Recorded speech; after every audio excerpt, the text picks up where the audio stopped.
Welcome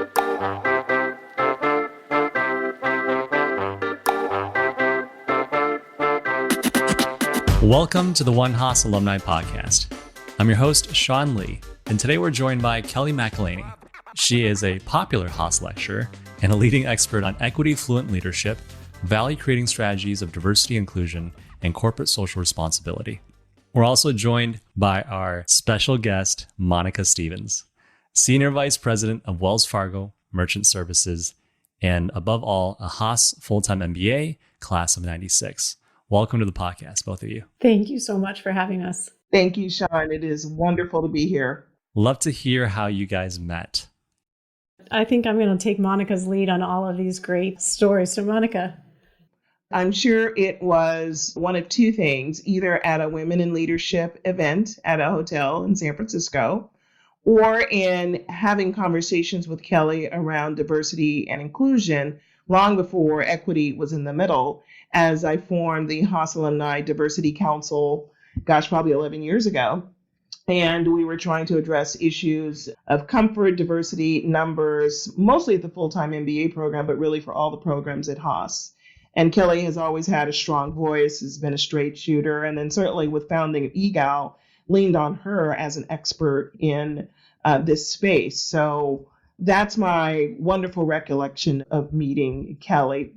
You know, in all seriousness, Sean, I think straight shooting women gravitate towards other straight shooting women because it's hard to be a straight shooting woman in the world. Yeah. So, Monica, how did you come to be a straight shooting woman? Can you tell us a little bit about where you're from, where you grew up? Sure. I'm going to make the story a lot shorter than the earlier one, but born to parents who were raised in the segregated South, who realized quickly there was nothing there for them, at least when they met, and had me in Southern California, where they realized that there'd probably be more opportunities for culture for me up here. So we moved to Berkeley when I was 2 and moved into a neighborhood where we were the second Black family.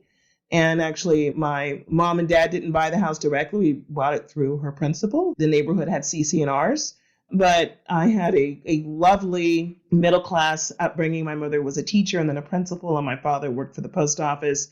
She was the stern Black mom, and he was the funny Black guy. And they had a group of very international friends in lots of different occupations and with lots of different mindsets. My mom's friend was second-generation Italian and taught me how to read English. And then her best friend taught me French when I was a little girl. So had lots of different types of folks in our household. And so was exposed to a lot of different mindsets when I was growing up here in Oakland. Was a freedom fighter, second generation. My mom was the first in doing many things in her life. And then I recounted a story of organizing a sit-in in the 3rd grade when my little private school had fired my favorite professor for smoking pot on campus. And I thought that was just unfair because he was summarily fired. So I got together with my friends. First, we staged a sit-in. And there were probably like 100 kids at the school. So it wasn't like, this mad gang of hooligans trying to destroy the school. But we did the sit-in, called my mom, asked if I could take a day off or 2 of school to protest. She said yes. And we stayed out of school a couple of days until they agreed to rehire him. That was my early exposure to speaking your mind and using what little power you have to get your point across.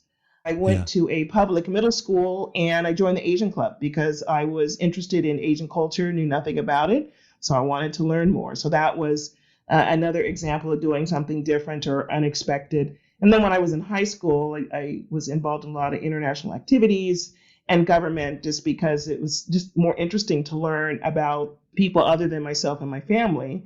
Just knowing early on that, to live in a culture like the United States, particularly as we've grown into being something way more than just our, founding fathers could have imagined, we would need to understand lots of cross-cultural history, influences, language, culture, food, etc. Went away to a military academy, go Navy, beat Army. And that was an interesting experience to go from a pretty strict upbringing and environment to the military, which was even more strict. And it was bittersweet. Yeah. And if I were 17, I'd do it all over again. I do have to ask you, what made you go into the Navy? Two simple things. When you're 17, it's far away and it was free. And my mom was a very strict mom. I played the piano since I was 3. And I was sort of on track, at least in her mind, to be a famous concert pianist, which was not my path or preference. So I had to get out of that. Probably the same thing my daughter's going to do to me when she leaves in 2 years is I got to get away from that woman. And they had 2 other things. I knew in the Navy, I would never be stationed like in Kansas or Missouri. I'd always be on the water on the coast. And then the other thing is they had a crew team, and I rowed crew in high school. Oh, wow. So, when you're 17, your needs are simple and you react more to I want, I need. No, I was comparatively thinking about me at 17. I wanted a school in a pretty place with a football team and football Saturdays. So that wasn't, I was on a totally different wavelength. I took the easy path on that. Well, but the simplicity and the beauty that reminds me of when you're younger, to go with what you need or what you want and not create this large, unwieldy construct of the why or the how or I'm not worthy or oh my God. It's like, just leap, just do it. Yeah, there's no decision tree analysis. That's for sure, Monica. No. What did you do before Haas? And why did you come to Haas? So I parted ways with the Navy. I resigned because our values just didn't align. And it was more around how they treated people who were different.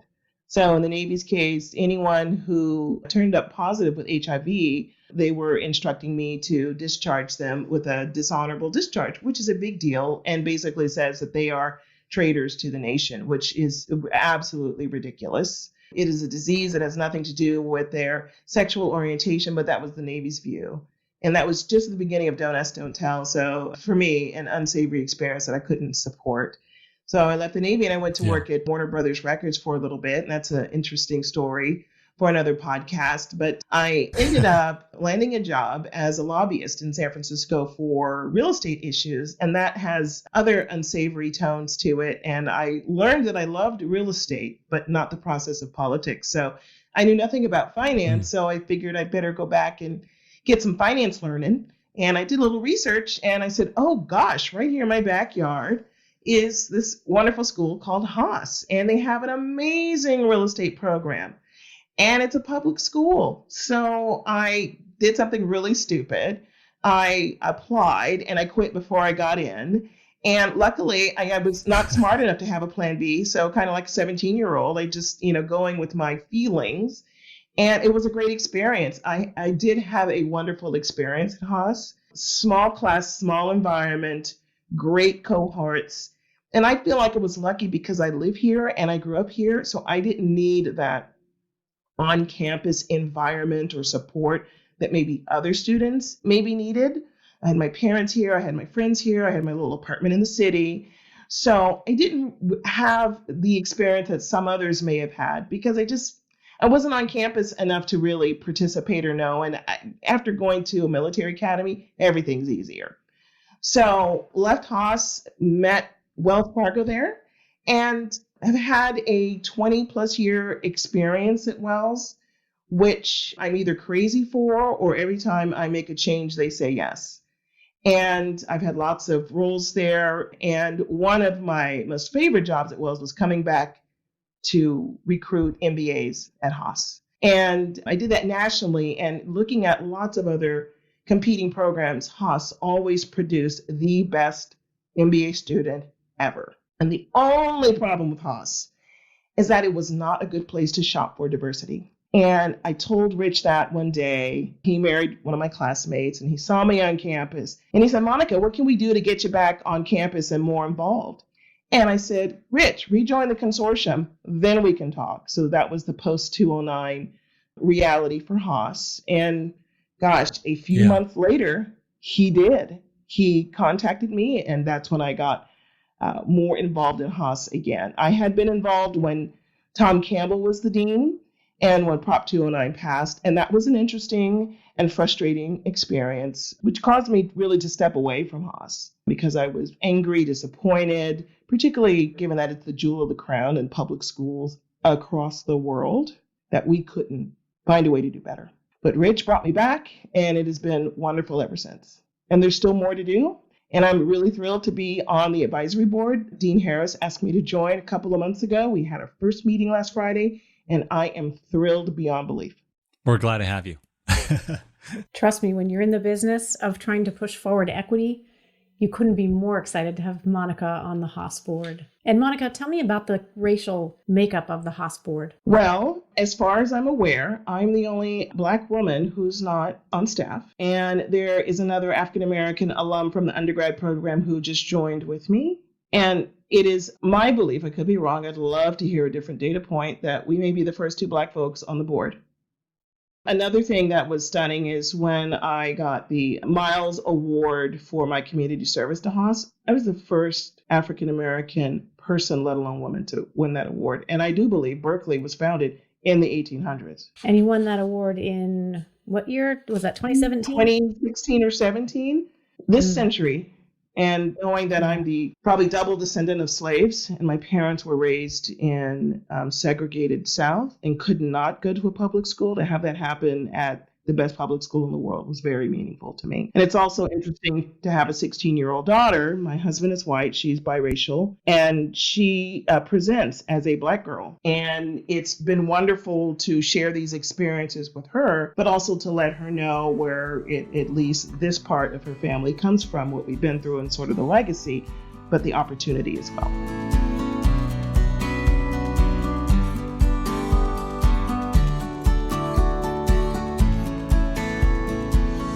We are all of us, Sean, you, I, the listeners, all here because of Haas. That's our commonality. That's our common thread. I love Haas, and I'm struggling in my mind to think we're just putting our first Black woman on the board in 2020. We just gave our first Miles Service Award, which, by the way, anybody who knew, it actually gives me chills. Anybody who knew Ray Miles knows that he was a man who deeply cared about values and things like equity. I'm trying to get my head around that. We have a lot of work to do. I think, and I go to sort of the topic of our talk is, women as allies. And this particular series focuses on I'm Black and you're white. And I think what happens is people make it, or they get an opportunity and they forget that there's others still waiting next to them, behind them. I've gotten into the room where it happens. I remember when Haas had 40% women in their first class and everybody was jubilant. And I don't know, maybe a half of those women was African-American or non-white. That is something to be happy about, but we aren't done. The turkey's done, but we have all these fabulous sides that we need and should be serving at Thanksgiving. We are not done.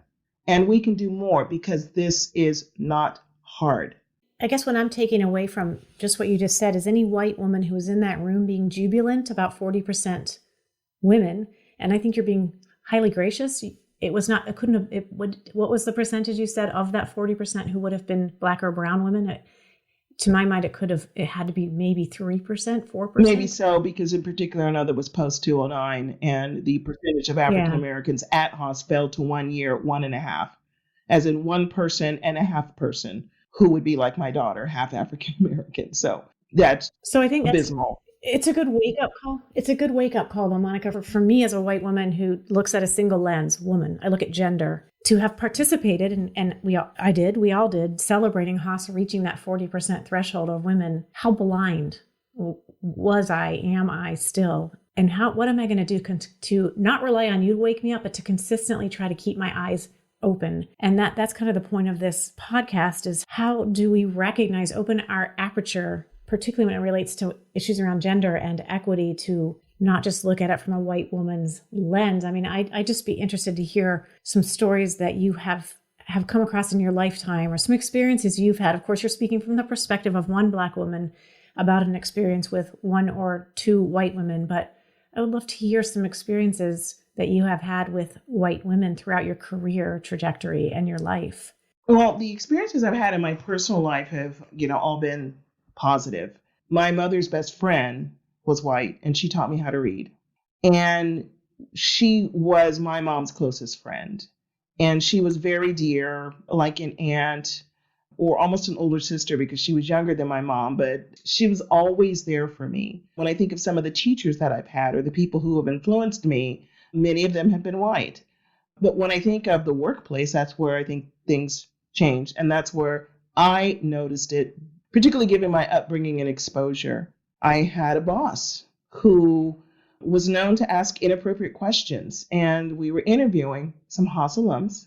And the first question out of her mouth, which was very insensitive, was, "Where are you from?" And the young lady said, "Arkansas." And the first question out of her mouth was, "What was it like to grow up Black in Arkansas?" And then at the end of the day, we were going over the candidates, and 50% of whom were African American. And she says, Black men just don't have good analytical skills. And then she looked up in the air as if to ponder more deeply. She goes, "And you know what? Black women don't either." And then she spun her head around and looked right at me, and she goes, "Oh, but except for you, Monica."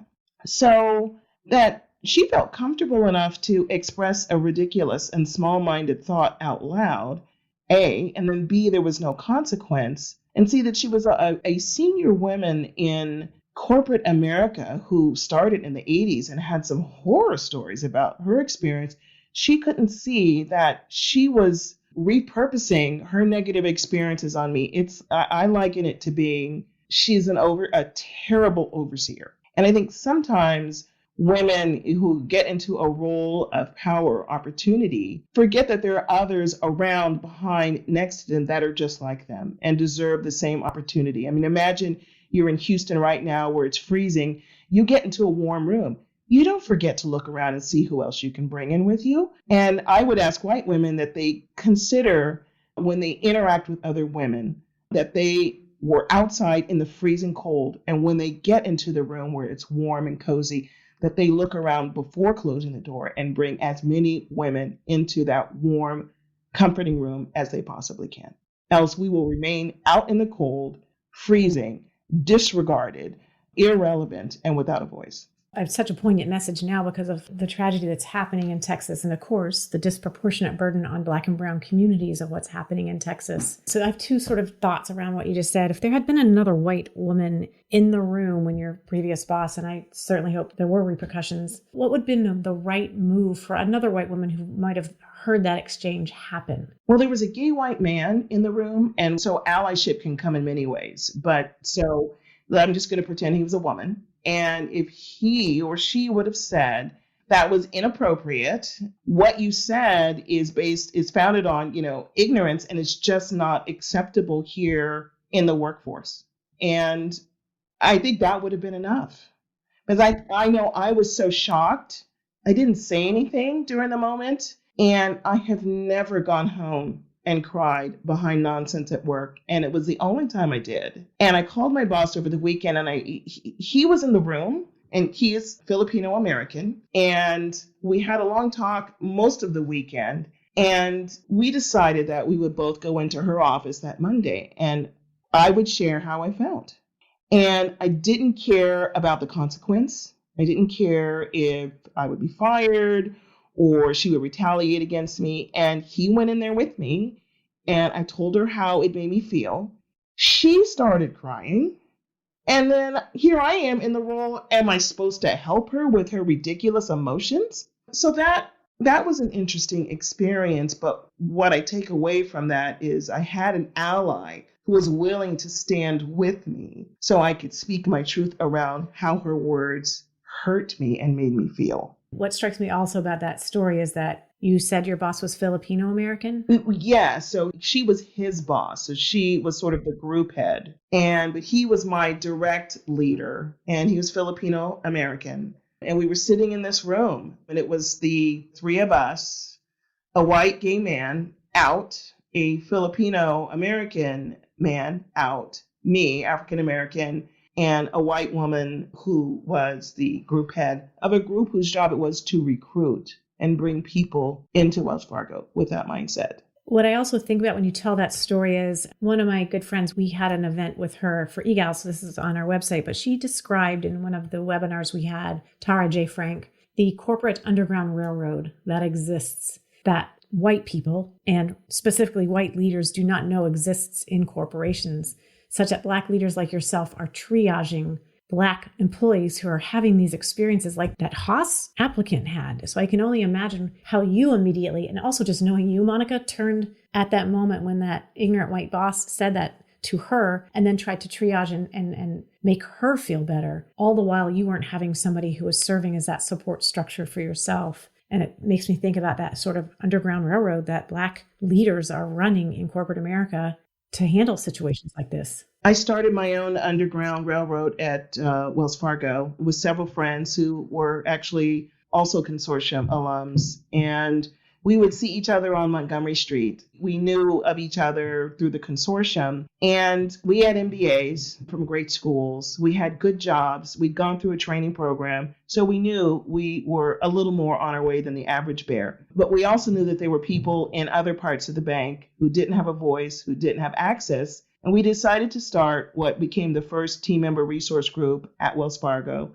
And we called it Checkpoint. And we were purposeful in not calling it the Black African American, what have you, because we wanted it to be a place where everybody could check in.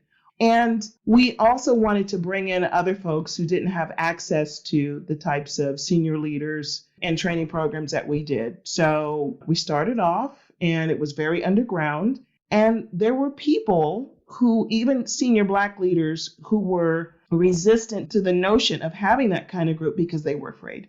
They had been raised, in a different era and a different time. So I guess that's another freedom fighter moment where it's like, I don't care what happens. We're going to start this group. It's going to benefit a bunch of people. And one of the most memorable moments of that experience was having a Black history celebration in the penthouse of Wells Fargo Bank, which was founded in the 1850s.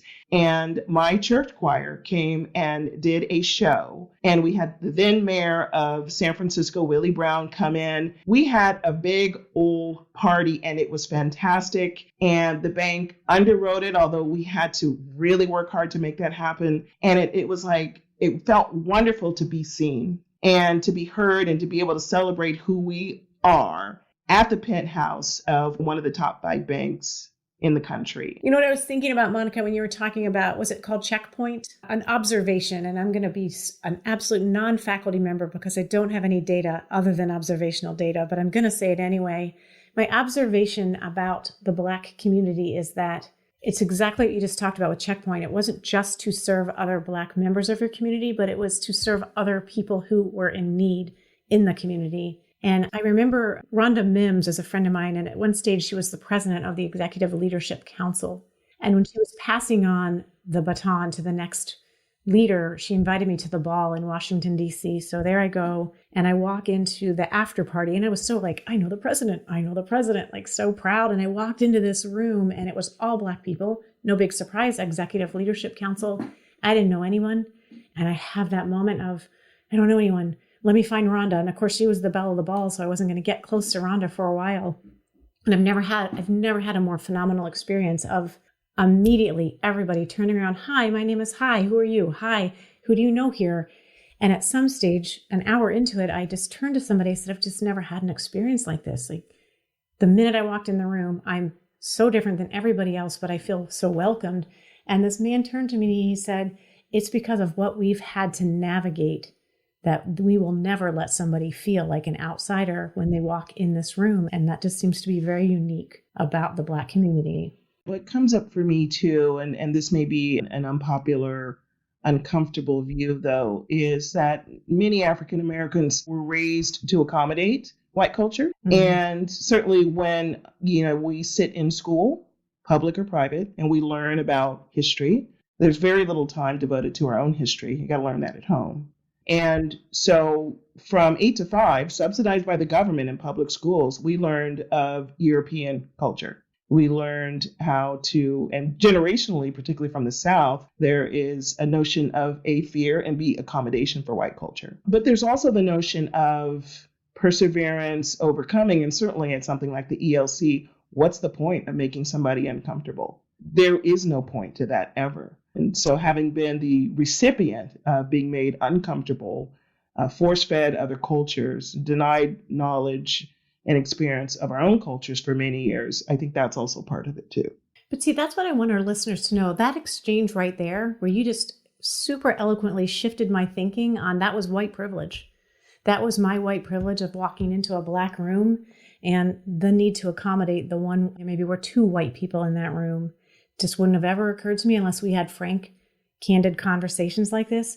Why don't people have frank and candid conversations like this more often? Because you just made me more equity fluent by listening to you give me that perspective that I would have never had. How can we make this happen more? For people to understand, and I realize you got to meet people where they are, right? Not everybody is you or me or Sean are ready to have a frank conversation. But I think people can be aware of where they are and think, can I be 2, 20, 100 degrees more comfortable or uncomfortable so I can do a little more? I think we often come home at the end of the day, wherever we are, and think about maybe opportunities where we could have had a greater positive impact. And when we choose not to, I'm not blaming, but reflection, it could have been an opportunity to do something more. So you don't have to give the homeless man your whole paycheck, but maybe give him a smile if you never have before. And then you can take that into the office, into the classroom, into wherever you are. And when you see something, say something. And as a culture and as a country, we need a lot of help, particularly now. So that's my view.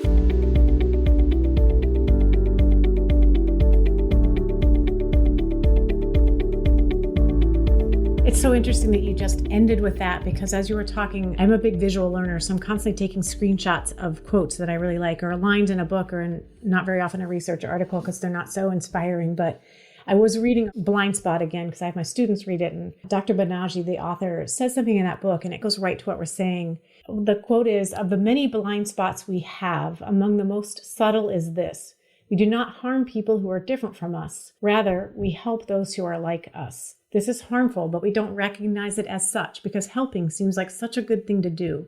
The solution is not to stop helping, but to ask consciously, who am I helping?" And that really, you just drove it home. I'm often struck by how blind we are as human beings, all of us, but obviously I just have my white, female, cisgendered, straight lens to look through it. And our definition of equity fluent leadership is to understand different lived experiences. And when I talk about when we designed that definition, and I was so proud of it, it took about 10 minutes into the first class to realize the epic fail, that we jumped right to understanding different lived experiences, and we don't understand our own lived experience. And that's just come alive in this podcast.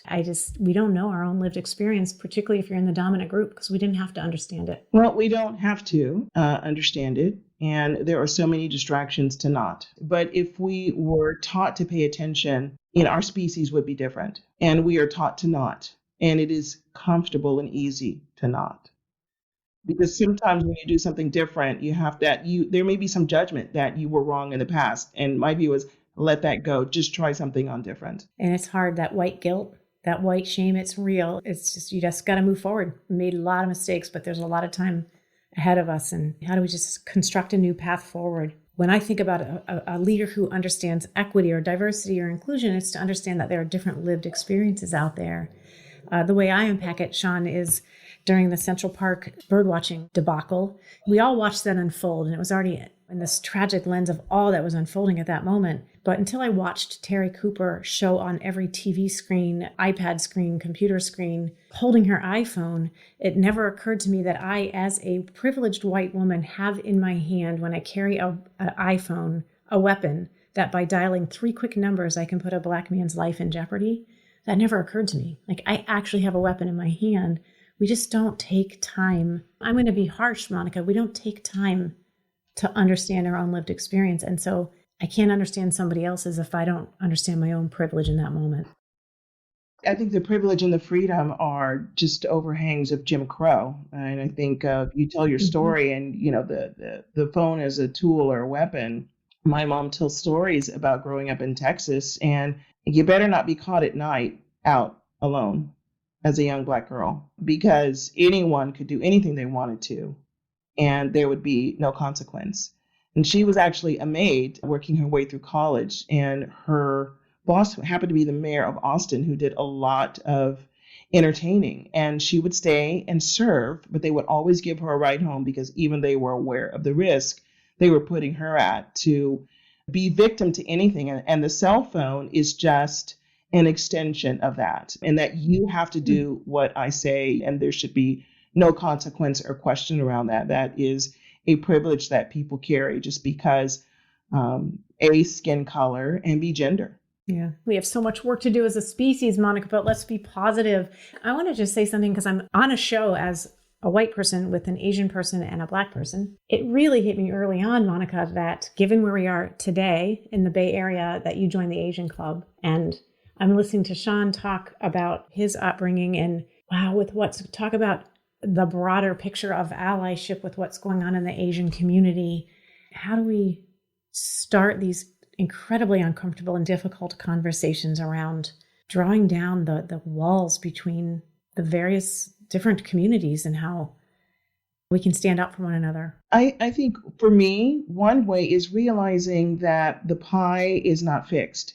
It can be ever expanding, but it's all based on your mindset. When you have no hope and opportunity, sometimes you're looking to give a beat down to somebody else because maybe that's the only way you can feel powerful or feel like you have more opportunity than that person. And that's where I think we all feel an otherness that allows us to do that to anybody who walks on two legs and speaks, our own particular species. That's how I see that, as a fear and loathing given limited opportunities. And that doesn't mean that's the only thing that's motivating that horrific behavior. It could just be a bad person. But that's my view on that. Sean, I'd love to hear your perspective.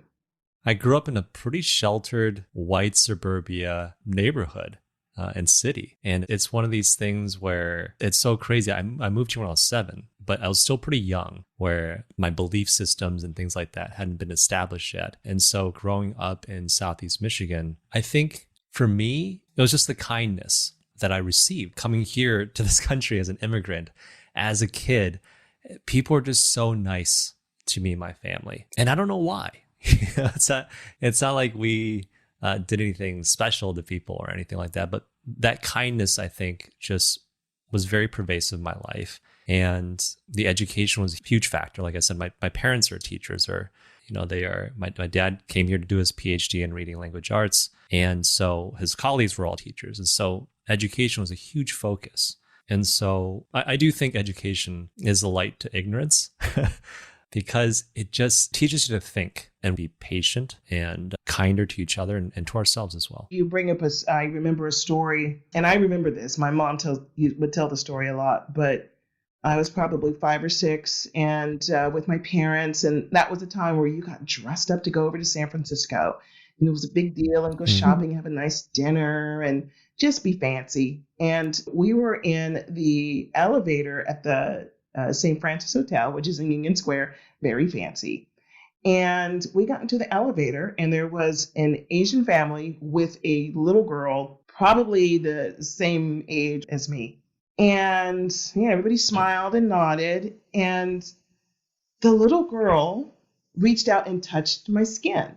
And she was curious. And I looked at her and I touched her face and her eyes, and I was curious. And we did that for, I don't know, a couple of stops, and then they got off and we stayed on and went on. And my mom told me later that as she was experiencing that, her first reaction was, oh my God. But then she looked at the mom and they both met eyes and they just smiled and they let us explore and figure it out. And with no fear or judgment or, oh my God, don't do that. Oh my God, don't touch her. Or, oh, that's so rude or inappropriate. And I think sometimes if we just let ourselves have that curiosity and ask from our hearts, with good intentions and some education, but God, don't feel like you got to read 1,000 books before you can be equity fluent.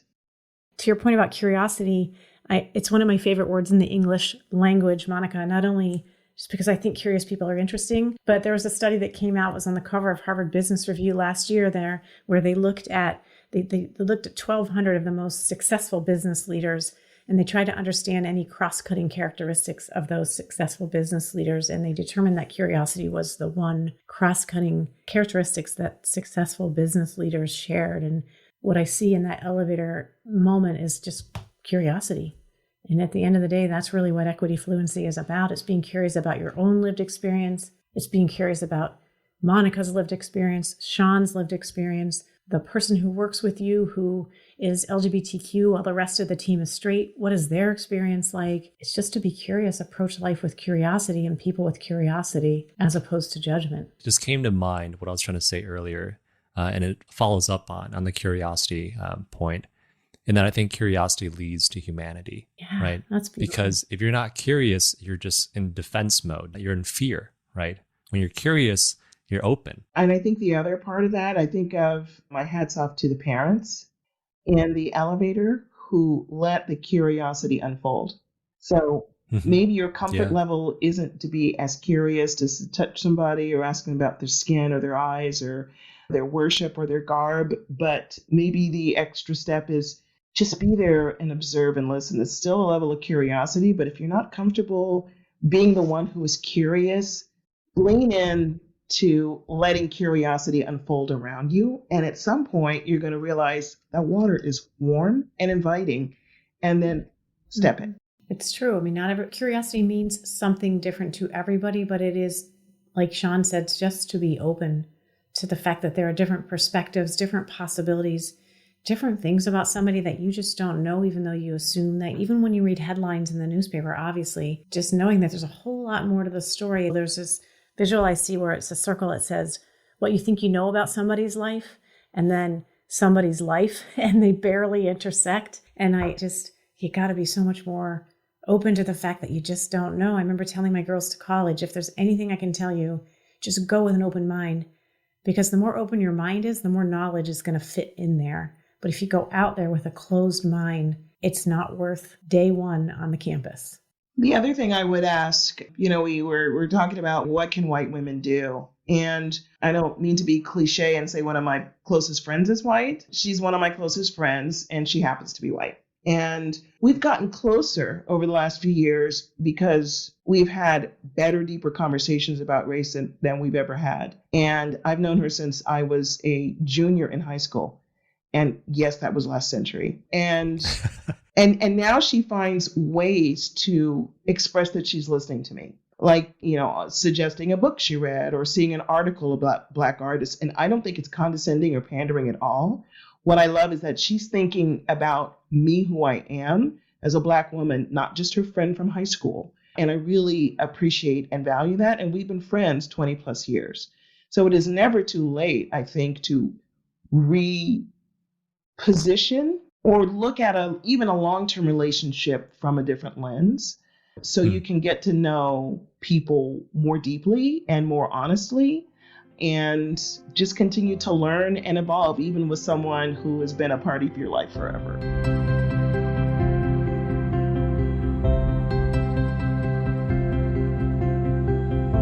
I'm the faculty advisor for the GEI teams, the Gender Equity Initiative, as well as the Race Inclusion Initiative. But we had our GEI meeting. I was telling Monica this on email today, Sean, that they were trying to spec out their work for the year. So they look at how gender is playing out across Haas, and they pick topics or pillars in career services or in admissions. And one of the things we touched on yesterday is, what is the female experience at Haas, and why do we think it is this monolith? So I was telling them about this podcast, and I'm so excited, and it's the Black and the White. And then smack in front of me on the screen is a Southeast Asian woman, and she looked at me and I was like, oh, shoot, how about the Black, brown, and white? And then we thought there just needs to be so many iterations. And I think our hope is that we can continue to both go deep on these conversations, but also broaden it to just women's experience, and then man's experience, and then people who identify as women's experience, and just open up the aperture. Like, life is so much more beautiful, and that aperture is wide open. And what comes up for me is that's really important, but I don't feel like we have to do it all at once. I think the ability to have the one-on-one discussions is very powerful. I also think the group, but I wouldn't prefer one or the other.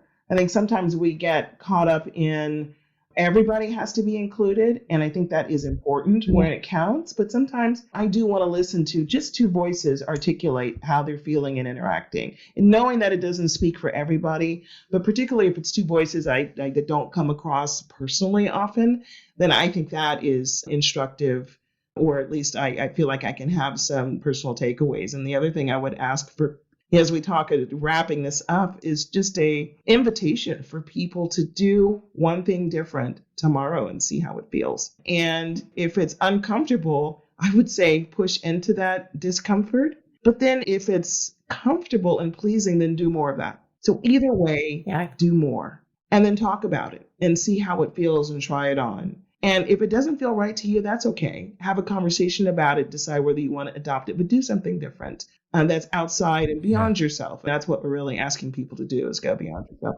I don't know how the heck I tied it into that. That just happened. Boom, mic drop. That's a beautiful message to end on.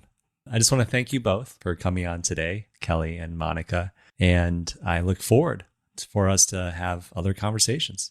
I do too, Sean. Thank you so much. And Monica, I really wish we were having a wine right after this. We will soon. And Sean, if you come up here soon, I'd love to break bread and have some wine with you as well. Going to hear more about your story. Absolutely. Thanks again for tuning in to this episode of the One Haas podcast.